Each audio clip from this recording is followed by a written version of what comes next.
السلام عليكم ورحمة الله وبركاته. الحمد لله نحمده ونستعينه ونستغفره ونؤمن به ونتوكل عليه ونعوذ بالله من شرور أنفسنا ومن سيئات أعمالنا. من يهده الله فلا مضل له ومن يضلل فلا هادي له وأشهد أن لا إله إلا الله وحده لا شريك له وأشهد أن محمدا عبده ورسوله. اللهم صل على محمد وعلى آل محمد كما صليت على إبراهيم وعلى آل إبراهيم إنك حميد مجيد. اللهم بارك على محمد وعلى آل محمد كما باركت على إبراهيم وعلى آل إبراهيم إنك حميد مجيد. أما بعد فأعوذ بالله من الشيطان الرجيم. بسم الله الرحمن الرحيم. واعبد ربك حتى يأتيك اليقين.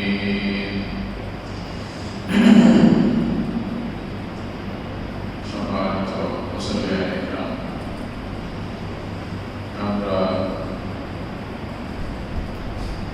রমজানুল মুবারকের পরে আজকে দ্বিতীয় জুমায়, গত জুমায় আমরা এই মাসে কিছু বিশেষ ফজিলতের কাজ, 6টি রোজা রাখা, সে ব্যাপারে আমরা আলোচনা করেছি।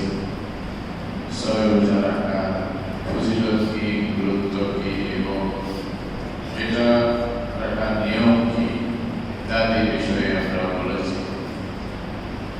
এছাড়া রমজানের পরে আমাদের কাছে একটা প্রশ্ন সবার কাছে, সবাই অন্তরে আসে অথবা আসতে পারে যে রমজানের পরে আমাদের করণীয় কি?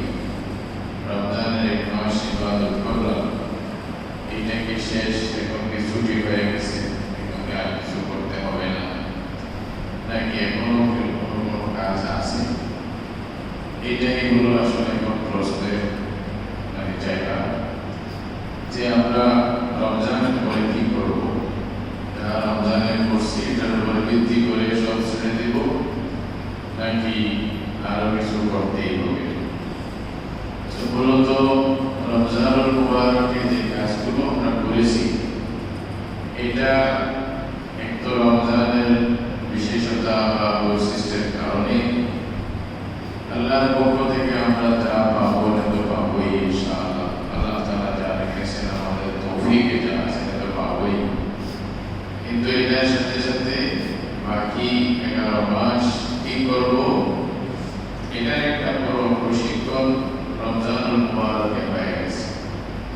রমজান মুবারক মূলত তাকওয়ার একটা প্রশিক্ষণের জন্যই আল্লাহ তাআলা সেভাবে নির্ধারণ করেছেন। সব ধরনের ব্যবস্থা বান্দাদের ইবাদতের পক্ষে যাওয়ার জন্য আল্লাহ তাআলা করে রেখেছেন, যেন সুন্দর প্রশিক্ষণ হয় এবং বাকি 11 মাস সেভাবে চলতে পারে। রমজান মুবারকে আমাদের যে প্রশিক্ষণটি হয়েছে তা হলো তাকওয়ার প্রশিক্ষণ। তাকওয়া অর্জন করা উদ্দেশ্য ছিল তাকওয়া অর্জন করা।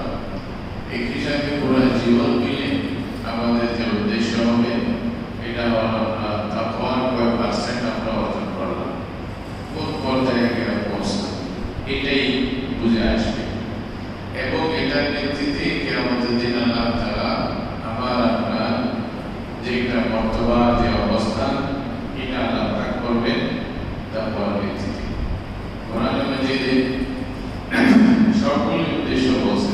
আল্লাহ তাআলা বলতেছেন, ইয়া আইয়ুহান নাস ইন্না খালাকনাকুম মিন যাকারিন ওয়া উনসা, মানুষ তোমাদেরকে এই পুরুষ এক নারী থেকে আমি সৃষ্টি করেছি। ওয়া জাআলনাকুম শুউবান ওয়া ক্বাবাইলা, তোমাদেরকে বিভিন্ন গোত্রে বিভিন্ন দলে ভাগ করে দিয়েছি। এবং কেন? ইন্না আকরামাকুম ইনদাল্লাহি আতকাকুম, তো বিভিন্ন গোত্রে ভাগ করছেন কেন? লিতাআরাফু, তোমরা একে অপরের সাথে যেন পরিচিত হও, একে অপরকে যেন চিনতে পারো, সেই জন্য। না হতে অন্য কোনো উদ্দেশ্য নেই। কেউ বাংলাদেশি, কেউ ইন্ডিয়ান, কেউ করাচি, পাকিস্তানি, কেউ সৌদি, কেউ গায়রে সৌদি ইত্যাদি যারা আছে। তো বিভিন্ন দলে গোত্রে ভাগ করছেন, উদ্দেশ্য হলো পরিচয়। উনি দেশের আমি এখানে, আমি সেখানে, এটা পরিচয়। তবে তোমাদের সবাইকে এই দুনিয়ার সংক্ষিপ্ত একটি জীবন, এটা শেষ করে তোমাদেরকে আবার প্রত্যাবর্তন করতে হবে, আখিরাতের দিকে ফিরে আসতে হবে। তোমাদেরকে দুনিয়াতে পাঠানো হয়েছে, আবার দুনিয়া থেকে তুমি চাও বা না চাও তোমাকে চলে আসতে হবে, দুনিয়ায় থাকা যাবে না। আর মনে করবে না যে এই জীবনটাই এখানে শেষ, এই কাহিনী এখানে শেষ, এটা মনে করা যাবে না। তাইলে এটা শেষ পর্যন্ত পৌঁছবে কি? আল্লাহর সাথে সাক্ষাৎ হওয়ার পরে তোমার এই জীবনের এই পথ চলার কাহিনী শেষ করে যে আল্লাহর সাথে সাক্ষাৎ হওয়ার পর। এই কোরআনে আল্লাহ তাআলা বলছেন, ইয়া আইয়ুহান নাস ইন্নাকা কাদিহুন ইলা রাব্বিকা কাদহান ফামুলাকি। কাদহান বলে কষ্ট করে সামনের দিকে যাওয়া, ধাপে ধাপে সামনের দিকে এগোতে থাকা, এটাকে বলে কাদহান ইলা রাব্বিকা কাদহান ফামুলাকি।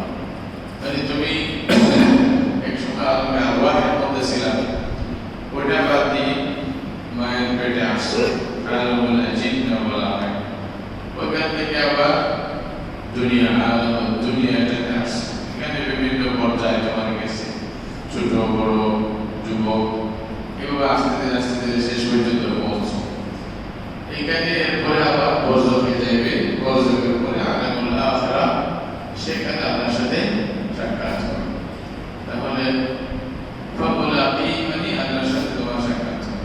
এরপরে আল্লাহ তাআলা হিসাব করবে, ইম্মা ইলাল জান্নাহ, যদি ভাগ্য থাকে, প্রশ্ন সিবি থাকে, ঈমান আমল থাকে, তাহলে তোমার পরিণতি হবে জান্নাত, ওয়া ইম্মা নাউযুবিল্লাহি মিনান নার, অথবা যদি মানে ভাগ্য খারাপ হয়, বদনসিবি হয়, তাহলে জাহান্নাম ছাড়া আর উপায় হবে না। দুটাই বলে শেষ। এরপরে কাহিনী শেষ মানে এই জীবনের যেটাকে আল্লাহ তাআলা হায়াত মওতকে শেষ করে দেবে। হায়াত তো আছে, এটা তো মওতের মধ্যে শেষ হচ্ছে, মওতকেও শেষ করে দেবে কিয়ামতের দিন। আল্লাহ তাআলা কিয়ামতের দিন মওতকে উভয় গ্রুপ, জান্নাত এবং জাহান্নামের উভয় গ্রুপ মধ্যখানে মওতকে হাজির করবে, উভয়কে ডাকবে, ইয়া আহলাল জান্নাহ ওয়া ইয়া আহলান নার, এই জাহান্নামীরা, এই জান্নাতীরা, উভয়কে ডেকে আল্লাহ তাআলা মধ্যখানে মওতকে একটা দুব্বা, এই যে ছাগল আছে দুব্বা, দুব্বার সুরতে আল্লাহ নিয়ে আসবে, বলবে যে এটাকে চিনো, উভয়কে ডাকবে, চিনো না? এবার আল্লাহ চিনাই দিবে, না বলছে এটা মওত, এটা তো জানি, এটার ভয়ে তো আপনার অবস্থা কাহিল ছিল।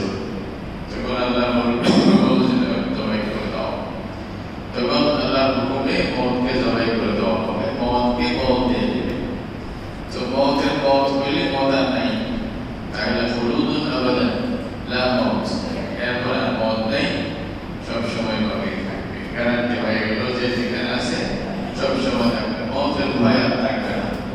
এই অবস্থা দৃশ্য দেখে জাহান্নামীদের দুঃখের শেষ থাকবে না, আর জান্নাতীদের সুখের শেষ থাকবে না। কারণ জান্নাতীরা বলবে, এই তো নিয়ামত পাওয়ার পরে এখন মওতের যেহেতু ভয় নেই, তাহলে সবসময় নিয়ামতের মধ্যে থাকবে, আছে খুশির কাজ। জাহান্নামীরা বলবে, এত কষ্টের পরে হয়তো মওত পেয়ে এটা শেষ হবে মনে করছিলাম, কিন্তু এই দুঃখের আর কোনো মিলাই শেষ নেই না। তো বারহার মৌত শেষ হয়ে যাবে তখন, তাহলে এই সিলসিলা খতম হয়ে যাবে আল্লাহ রাব্বুল আলামিনের সাথে সাক্ষাতের পরে। কিন্তু এর আগে পর্যন্ত সিলসিলা তো খতম না। আমরা যারা মনে করছি যে সিলসিলা খতম হয়ে গেছে মনে করলে এটা হবে না, পদে পদে আমাদেরকে যেতে হবে।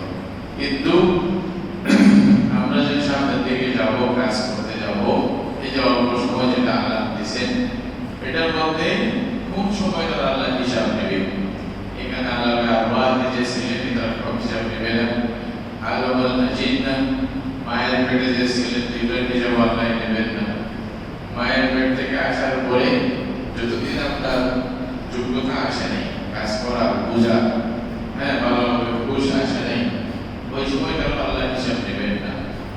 বরঞ্চ যতক্ষণ পর্যন্ত আপনার মধ্যে সব ধরনের যোগ্যতা আসবে, আপনি স্বাভাবিক হবেন, তখন থেকে আপনার একেবারে মৃত্যু পর্যন্ত যদি হুশ থাকে, যতক্ষণ হুশ থাকবে এই সময়টার হিসাব আল্লাহ তাআলা পূরণ করে নেবে। এক একটা সেকেন্ডের হিসাব নেবে, এক একটা পয়সার হিসাব নেবে, শরীরের এক একটা অঙ্গ প্রত্যঙ্গের হিসাব নেবে, যেটা কোরআনে বলছে।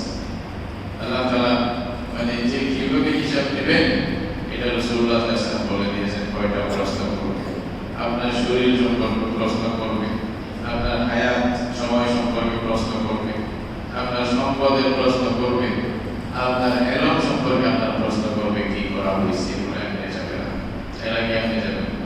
এটাই তো বলছেন ফামান ইয়ামাল মিসকাল যাররাতিন খায়রান ইয়ারা, যারা বরাবর ভালো করলে তাও দেখবেন, ফামান ইয়ামাল মিসকাল যাররাতিন শাররান ইয়ারা, এরকম এটাও দেখবেন। এভাবে আল্লাহর ফেরেশতারা দেখবে যে এত নিপুণতা, এত সুন্দর, এত সত্য, যেখানে কোনো নিন্দার লেশ মাত্র নেই, মানুষ থেকে অবাক হয়ে যাবে। মানে হাদাল কিতাব লা ইউগাদিরু সগীরাতান ওয়ালা কাবীরাতান ইল্লা আহসাহা, এমন কিতাব যেটাতে ছোট বড় কোনো কিছু বাদ যায় না, সব কিছু তো আমার সামনেই। তখন তো আল্লাহ চাইলে ক্লিপ সহ ফটো সহ সামনে করে দেবে, ভিডিও রেকর্ড, পুরা জীবনের ভিডিও রেকর্ড থাকবে, পুরা জীবনের এই রেকর্ড হবে, সেই রেকর্ড থাকবে। রেকর্ড কি দিয়ে করবে? আপনি বলবেন যে আমরা তো রেকর্ড করার জন্য অনেক কিছু লাগে। আল্লাহ তাআলা নিজের কুদরতে আমাদের মধ্যে রেকর্ডগুলি আপনি দিয়ে দিয়েছেন। আমাদের সাক্ষী অনেক আছে, আসমান সাক্ষী, জমিন সাক্ষী, জায়গা সাক্ষী, সময় সাক্ষী, সব কিছু সাক্ষী। আপনার যে মানে চতুর্পাশে যে শরীরে যেটা চামড়া বেষ্টনী দিয়া, চামড়ার বাহিরে শরীরের কোনো অঙ্গ আছে নাকি? চামড়ার বাহিরে কোনো অঙ্গ আছে? চামড়াটাই তো পুরা ঘুরাই দিচ্ছে। এই চামড়াটা রূপ সাক্ষী, জুবান সাক্ষী, কিয়ামতের দিন আছে। আল্লাহ তাআলা বলেছেন আল-ইয়াওমা নাখতিমু আলা আফওয়াহিহিম ওয়া তুকাল্লিমুনা আইদিহিম ওয়া আরজুলুহুম, তোমাদের হাত, তোমাদের পা, তারপরে মানে তাশহাদু আলাইহিম আলসিনাতুহুম ওয়া জুলুদুহুম বিমা কানু ইয়ামালুন, তাদের এই যে চামড়াটা সাক্ষী দিবে। ওয়া ক্বালু লিজুলুদিহিম লিমা শাহিদতুম আলাইহিম, কিয়ামতের দিন বলবে যে নিজের চামড়াকে বলবে আমাদের বিরুদ্ধে কেন সাক্ষী দিলাম? তো বলবে যে আনতাকাল্লাহু আল্লাযী আনতাকা কুল্লা শাই, আজকে যে আল্লাহ তোমাকে কথা বলার শক্তি দিয়েছিল, আজকে সে আল্লাহ আমাকে বলার শক্তি দান করছে। চামড়া বলে দেবে, চামড়ার বাইরে কি দেবে? চামড়া নিয়ে তো যা করছেন, বালা খারাপ যা করছেন, কি নিয়ে করছেন? চামড়া নিয়ে করছেন। চামড়া পুরো রেকর্ড নিয়ে গেছে, আপনার ভিডিও ধারণ করে ফেলছে, আপনার আমার খবর নেই। জীবনের পুরো ইতিহাস তৈরি হয়ে গেছে, আমাদের খবর নেই। বলবেন এতগুলি রাখবো কোথায়? বলছে এত বড় ভিডিও রাখবে, এত বড় ভিডিও রাখার জন্য ছোট একটা জিনিস 1 GB হলে তো পুরো জীবনের সময় কাহিনী চলে আসবে। আর এটা ছোট একটা চিপ, এটা বেশি লাগবে না। কোরআন মজিদের মধ্যে আছে আনজালনা তায়রাহু ফি উমরি ওয়া নুখরিজু লাহু ইয়াওমাল কিয়ামাতি কিতাবান ইয়ালকাহু মানশুরা। সুবহানাল্লাহ। মানে ওই যে কিউডি একটা মানে সিস্টেম আছে, ওটার মধ্যে একটা স্ক্রিন করলে স্ক্যান করবেন, পুরা মানে আপনার যাবতীয় ইতিহাস চলে আসবে, বিরাট বিরাট কিতাব চলে আসবে। ছোট কতগুলি লাইনের মধ্যে দেখা যায়, স্ক্যান করলে বড় কিতাব বের হয়ে গেল, এরকম থেকে। তো আল্লাহ বলতেছেন তোমাদের গর্দানের মধ্যে আমি এটা লাগাই দিয়েছি, উপরে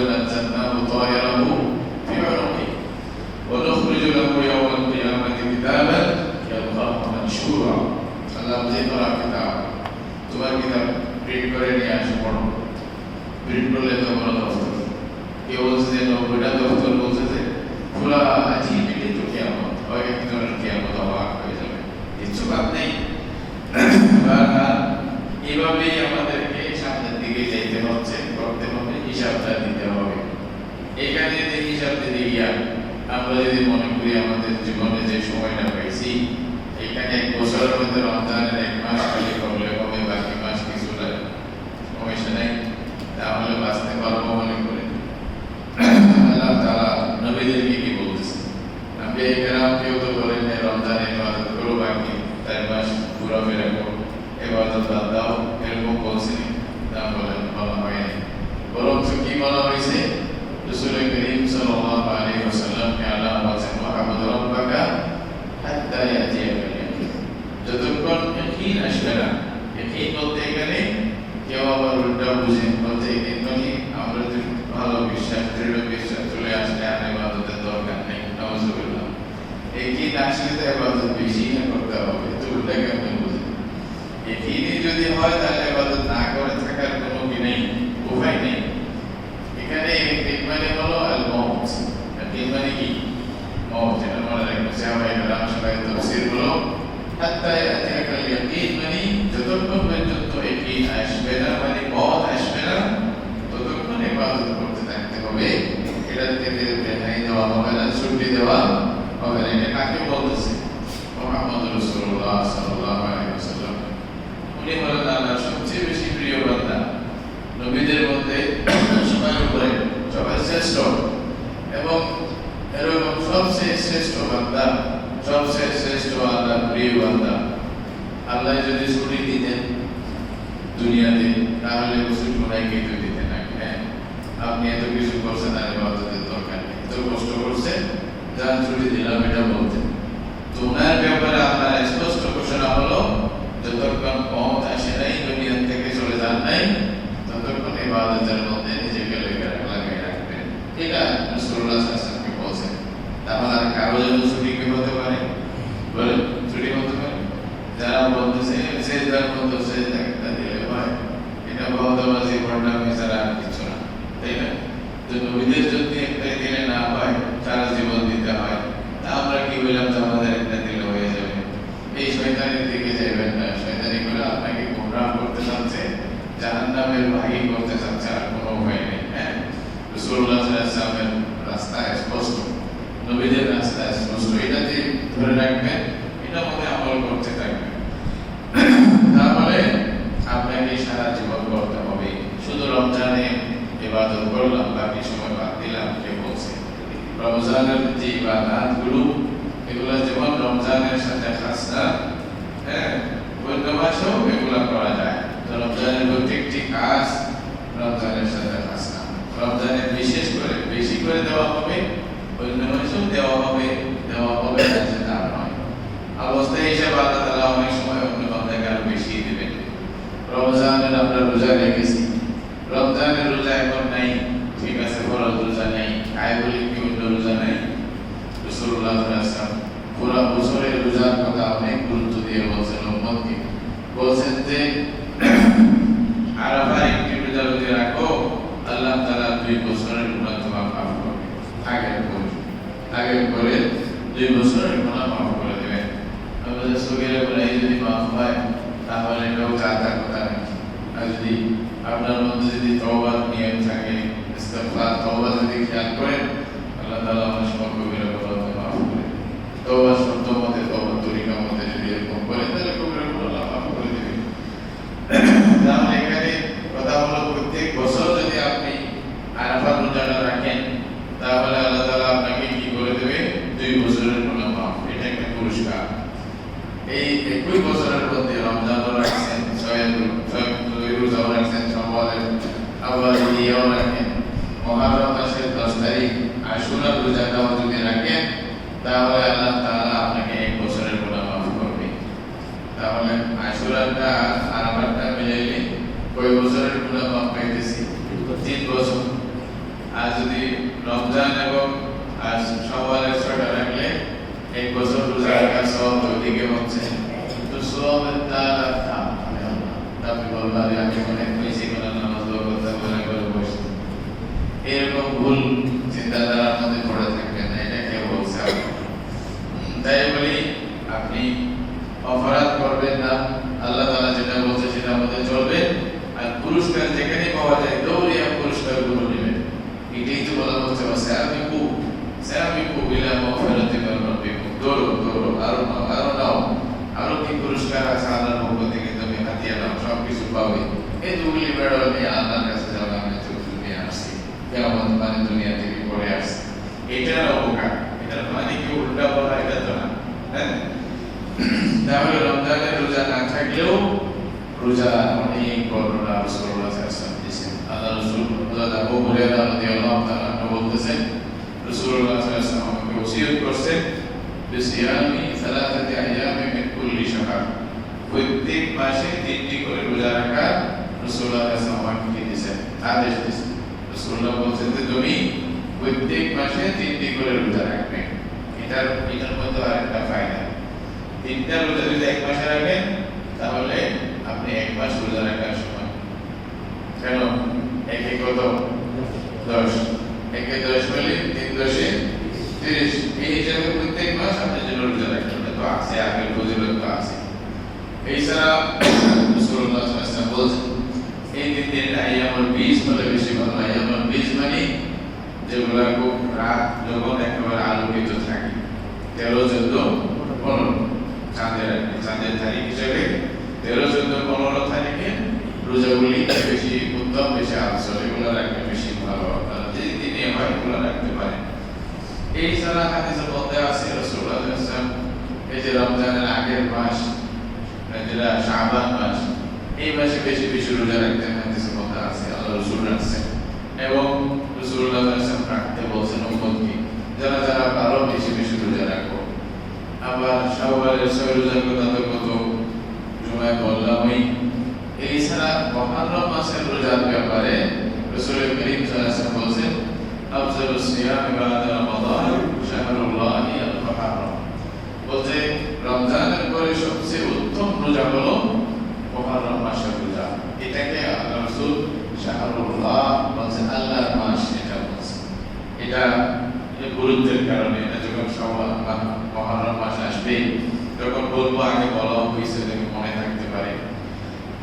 আল্লাহর মাস মুহররম, এটার রোজা রাসূলুল্লাহ সাল্লাল্লাহু আলাইহি ওয়াসাল্লাম বলতেছেন বেশি উত্তম। এটা বেশি বেশি করে রোজা রাখে। ওই মাসের মধ্যে বিশেষ করে আশুরার রোজা, এটাতে 1 বছরের গুনাহ মাফ হবে। এই ছাড়াও আরো অনেক রোজার কথা রাসূলুল্লাহ সাল্লাল্লাহু আলাইহি ওয়াসাল্লাম বলছেন, মাঝে মধ্যে যেগুলো রাখবেন এগুলো যেমন সোমবারের রোজা, বৃহস্পতিবারের রোজা, এটা প্রত্যেক সপ্তাহে রাখতে পারেন। রোজা রাখার মধ্যে অনেক ফায়দা আছে। যাদের অর্থনৈতিক সমস্যা হতে পারে, আপনি যদি ঘরের মধ্যে রোজার অভ্যাস করাতে পারেন, স্বাস্থ্যগত উপকার, অর্থনৈতিকভাবেও সচ্ছলতা থাকবে। না খেয়ে থাকলাম, বেশি কিছু না খাই, কিছু খেলাম কিছু খেলাম না। আবার এটার সাথে বিশ্বের মুসলমানরা যারা খাচ্ছেন না, তাদের অনুভূতিটা আমার অন্তরে আসবে, তাদের কি অবস্থায় আছে, খেতে পারতেছেন না যারা, মানে অনাহারে থাকতেছে অনেক মানুষ, এটা কষ্টটা কত হয়। মুসলমানদের সাথে এখানে মিল মিলাপ হয়ে যায়। হযরত ইউসুফ আলাইহিস সালাম বলতেছে, যখন মিশরে বা ওই আশেপাশের এলাকাগুলোতে যখন দুর্ভিক্ষ চলতেছিল, মানুষের খাবারের অভাব ছিল, হযরত ইউসুফ আলাইহিস সালাম নিজে খানা বাড়তেন মানুষকে, ওখানে যে মিশরের গুদামের মধ্যে যা ছিল রসদ মানুষকে দিতেন, কিন্তু নিজে না খেয়ে থাকতেন। হযরত ইউসুফ আলাইহিস সালাম নিজে রোজা রাখতেন, শুধু কি জন্য? অভাব অনাহারে থাকার অনুভূতিটা বোঝার জন্য।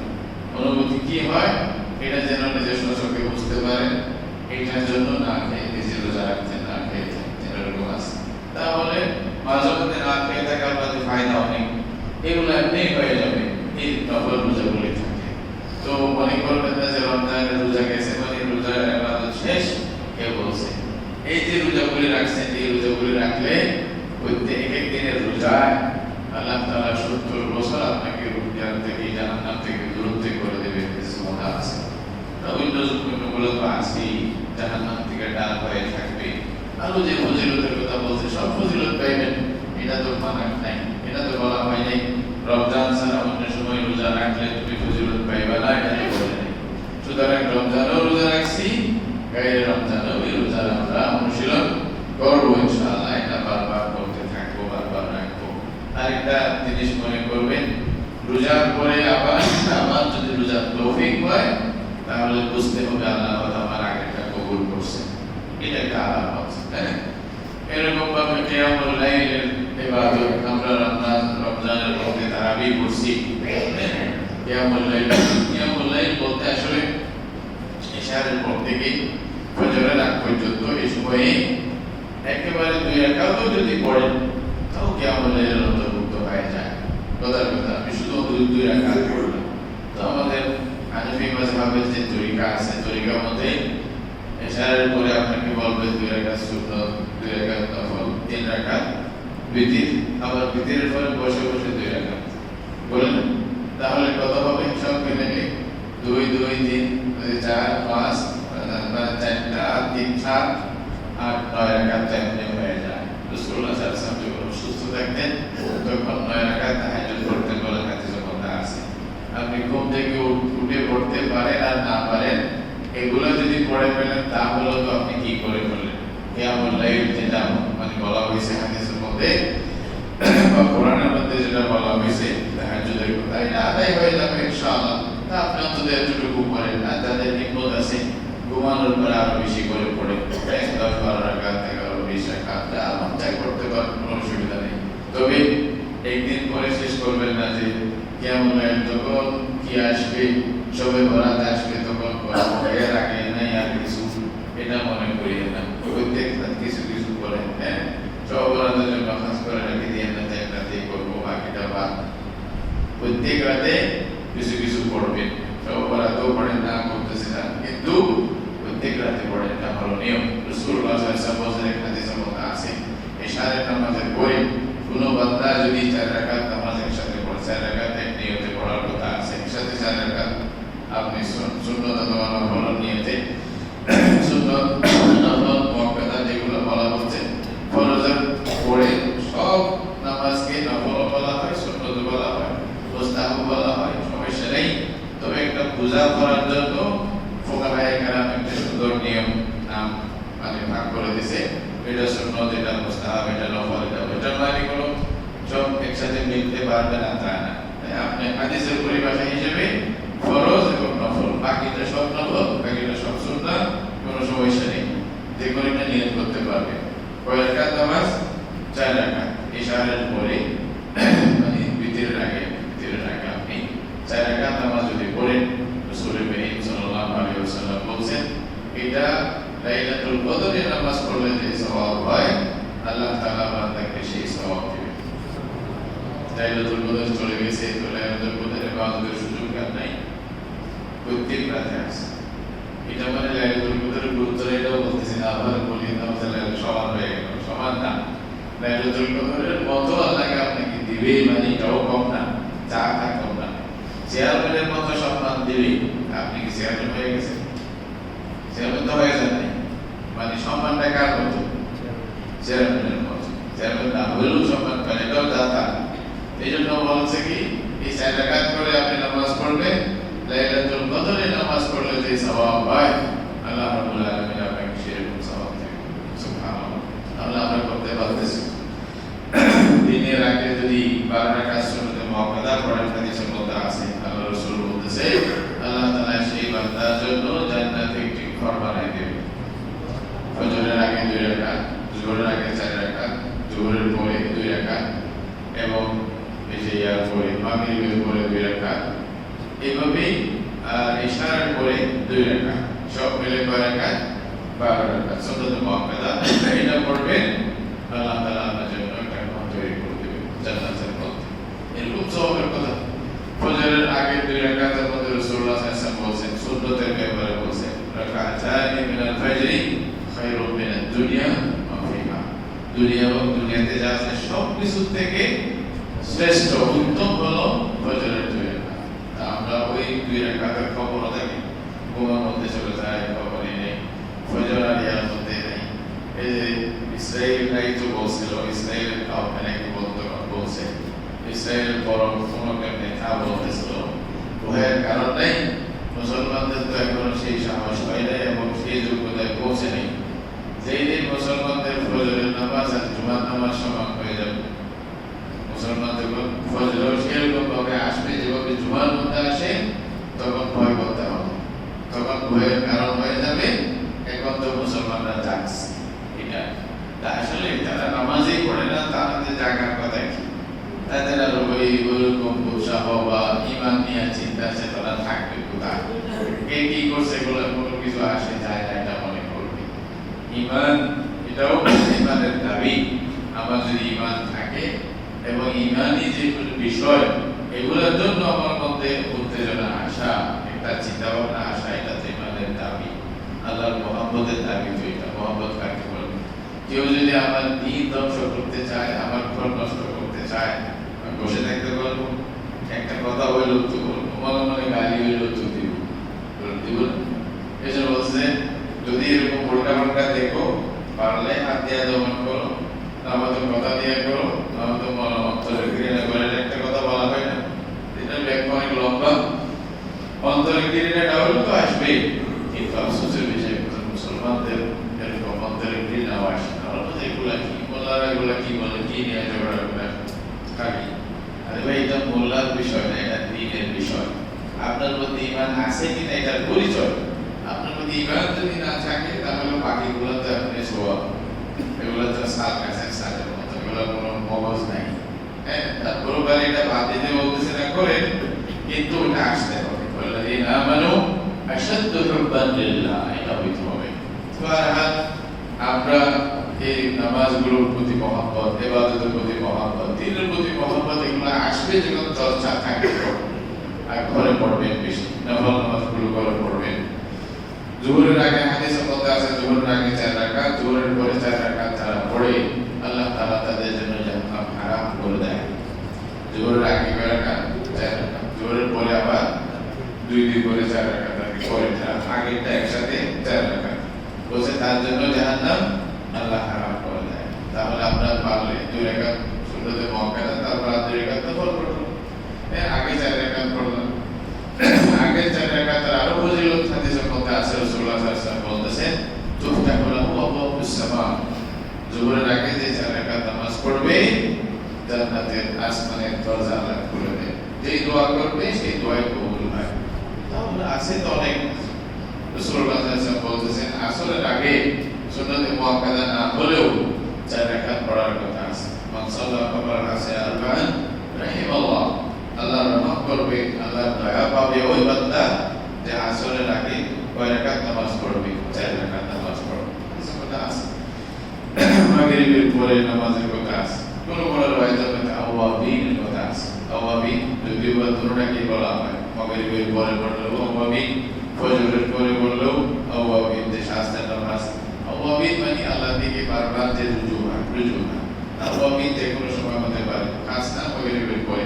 মাগরিবের পরেও আছে, ওই ফজরের পরেও আছে। মোটমাট এই যে সালাতুল আওয়াবিন, এগুলো পড়লে কিভাবে যে গুনাহ মাফ করবে আল্লাহ ভালো জানে।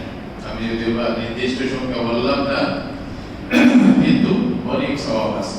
এগুলা প্রত্যেকটা জিনিসের মধ্যে ইশারার পরে তাহাজ্জুদের কথা আছে। রাসূলুল্লাহ সাল্লাল্লাহু আলাইহি ওয়াসাল্লাম আব্দুল্লাহ ইবনে ওমরকে বলেন, লা তাকুন মিসলা ফুলানিন কানা ইয়াকুমুল লাইলি থুম্মা তারাকাহু। ইবনে ওমর ওই মানুষের মতো হবে না যে কিয়ামুল লাইল করতো, তাহাজ্জুদ পড়তো, পরে ছেড়ে দিয়েছে, এরকম হইল না। তাহাজ্জুদ নিয়মিত পড়তে থাকো। তাহলে নামাজ, নফল নামাজ, এগুলা তো কিয়ামুল লাইল, এগুলা আল্লাহ তাআলা সওয়াব দিতেই আছে।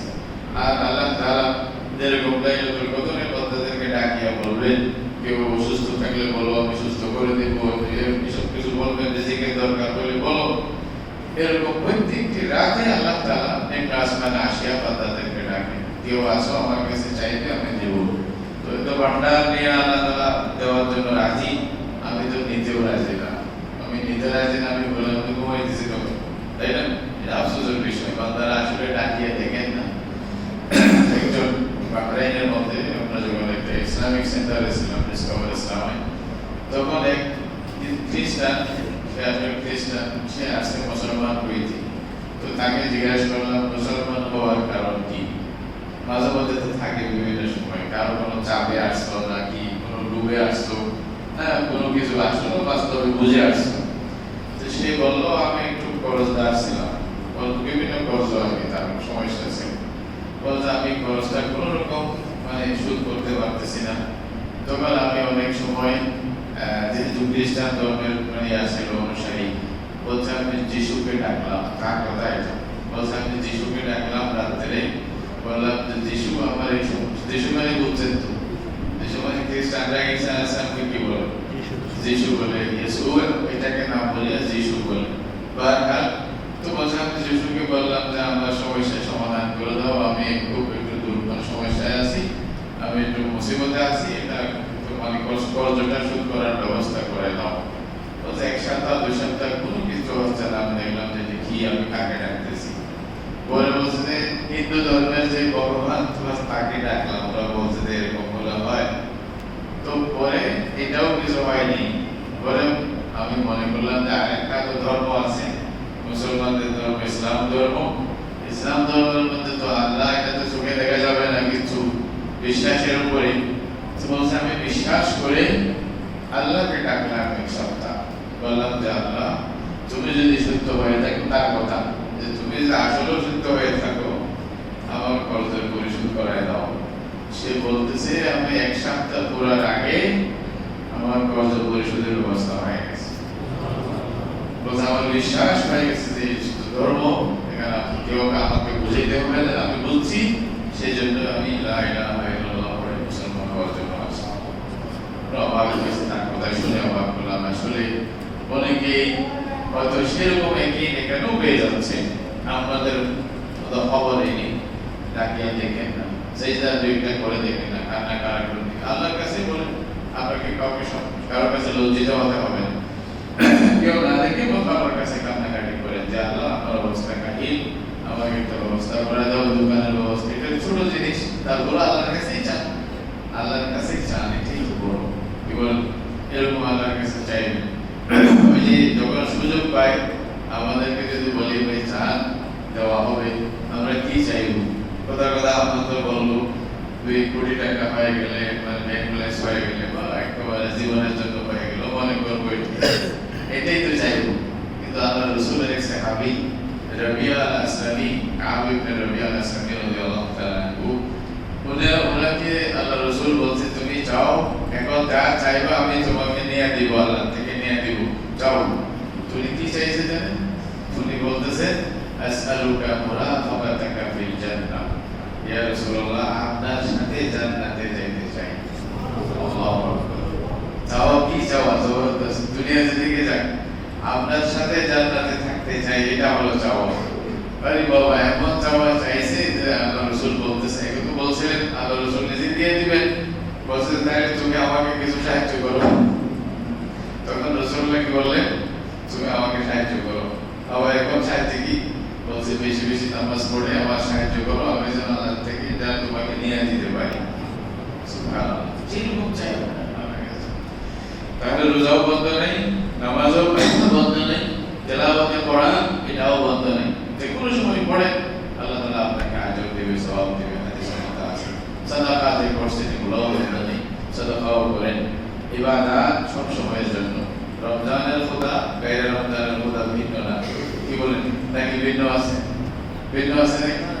ভিন্ন নেই, সব আল্লাহ একটাই।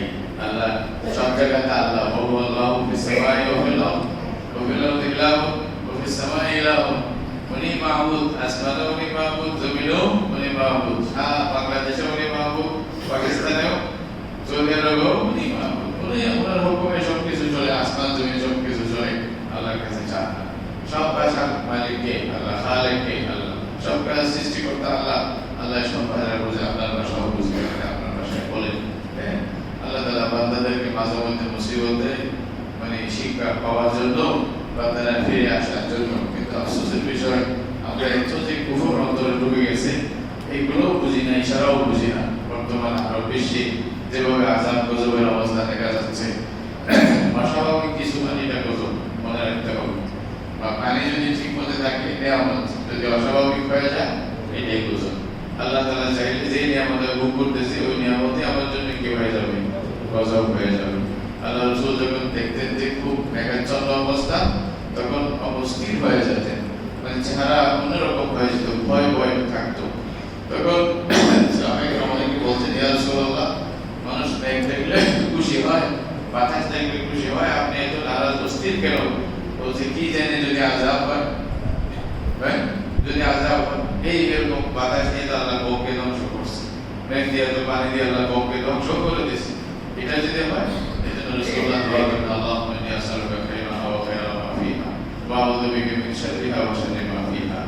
আমরা জানি না, হয়তো বর্তমানে আরব বিশ্বের যে অবস্থা দেখতেছেন, যেখানে মানুষ খুশি আর খুশি, এর পেরেশানির নামে মনে নাই, ওইখানে এখন দেখেন কি অবস্থা। সেকেন্ড লাগছে, সেকেন্ডও তো লাগে না। আল্লাহ মানে শক্তি অনেক বড়। বান্দা যতই হোক আল্লাহর উপর ওঠার চেষ্টা করি, আল্লাহর নাফরমানি এরকম ভাবে করবে করবেন না। আল্লাহকে সব শক্তিশালী, আল্লাহই সর্বশক্তিমান, আল্লাহ সবকিছু করতে পারে, সেকেন্ডে সবকিছু বরবাদ করতে পারে, বড় করতে পারে, ছোট করতে পারে।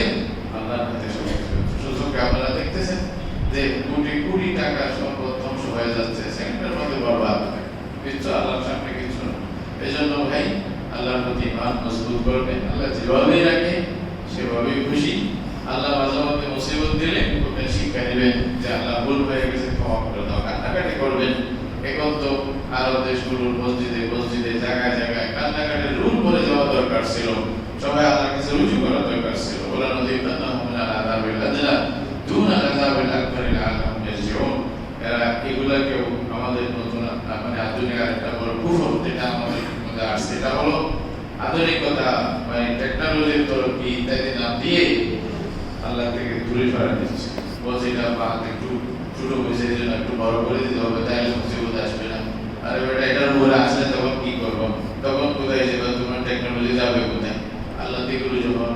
আল্লাহ তো বলছে তাহলে আল্লাহুম ইয়ারজিউন, আমার দিকে ফিরে আসার জন্য, আল্লাহকে ডাকার জন্য। ফালাউলা জাআহুম বা'সুনা তাদাররু, মুসিবত আসে তখন চিল্লাচিল্লি করো না কেন? আল্লাহর কাছে কাঁদো না কেন? আল্লাহ এটা চাচ্ছে। আর তুমি চাইতেছো বাদ বড় করে দিবা, এই করবা সেই করবা, 10 জন নিয়ে মিটিং করবা, এগুলাই কি মানে হবে? মুসিবত দূর হবে? কোনোদিন না। আমরা শুনছি মনে হয় জাপানের মধ্যে এক সময় যখন ভূমিকম্প আসতো খুব জোরে সোরে, ওনারা পুরো বছরের হিসাব নিয়ে বলতেছে এই মানে র্যাঙ্কের উপরে তো যায় নাই, র্যাঙ্ক যেটা ছিল এটার উপরে যায়নি। বলছে এটা হচ্ছে আরো মজবুত করে 1-2 ডিগ্রি মজবুত করে ঘর বানাবো। সেই বছর যখন বানাইছে, আল্লাহর পক্ষ থেকে যে মজবুত করে তার থেকে 1 ডিগ্রি বেশি করে ভূমিকম্প আসছে। তাহলে জবাব নাই। তখন ফলে আইনাল গফার থাকতে পারবেন না। আল্লাহর শক্তিকে মানতে হবে। আল্লাহ খালেক মালিক রাজিক সবকিছু আল্লাহকে সুবর্দ করতেই হবে ভাই। এটা চোখের সামনে আল্লাহ থেকে জবাব, আল্লাহর কাছে কান্নাকাটি করে সবসময় বান্দা থাকেন, এটাই ভালো, এটাই মানে প্রশংসনীয়। আল্লাহ তাআলা সবাইকে বুঝার জন্য, আমল করার জন্য তৌফিক দান করুন। ওয়া আখিরু